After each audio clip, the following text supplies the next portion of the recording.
So Mindful Australia is a very relevant charity in that sense that you guys, work to raise funds for. Can you tell us a little bit more about Mindful Australia and what they do within the community? Yeah, so look, when we said that we were going to do this for a mental health charity, we actually took our time trying to decide sort of how we were going to go about this and which charity we were going to support. Now, there's a lot of back and forth between myself and Jay because we really wanted to be at the metaphorical coalface of the charity and try and help in any way we could, as well as raising the funds, any funds that we could. Now, speaking with a few different charities, the bigger charities, it was quite apparent that we weren't going to get that at the coalface support, if that makes sense. We weren't going to get that opportunity to be able to, be there and be present. Now, and speaking with Jay and listening to Jay and what he had to say, there's a lot of charities who will deal with the reaction of somebody wanting to take their own life or be there, they're ready to catch them as they fall, so to speak. Whereas with Mindful Oz, they look to assist and help train and develop younger children, sort of the mid-teens, lower teens, pre-teens sort of age, to really understand exactly what it is that they're going through, and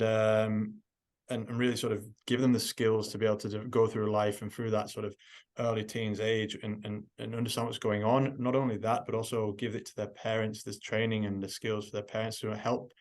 have that communication with their kids as to what they might be going through. Because unfortunately, statistically, it'll be either themselves or one of their friends or one of their close friends that will struggle with some form of mental health illness, and that skills and training should be there to be able to help them and assist in the training that they can, and the help that they can get and will give to their friends. So Mindful Oz was was a company that we really sort of warmed to and really sort of had good conversations with, and felt like we could really make a difference or help make a difference with what they're trying to accomplish. And in terms of what services they offer, so Mindful Australia, they host a whole host of different community events, sporting fundraisers, speaking forums, mental health, first aid training, primary school programs, as you were saying, focusing on that younger cohort. But then also some speaking engagements where they've got some different medical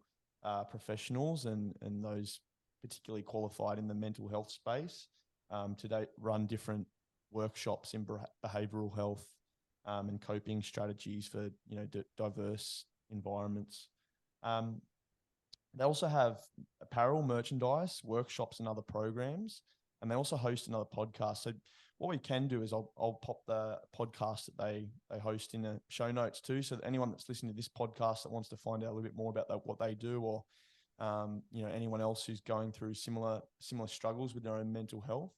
But can you tell us a little bit more maybe about what they advocate for in terms of with their podcast? What kind of messages are they putting out in the community to help people like yourselves or those that are struggling with their own mental health? Yeah, look, I've not actually personally listened to their podcast, but from what I've when speaking to Matt, who is the co-founder of Mindful Oz, he has that similar mindset that we have, trying to give people or give children the tools to navigate life at that, that early age, so that they understand what to look out for as they're growing up, and their parents as well. And that's something that would have helped me at a younger age as well, sort of having that information, and my parents having that information to kind of help me navigate through that tough time and sort of carry that through life as well.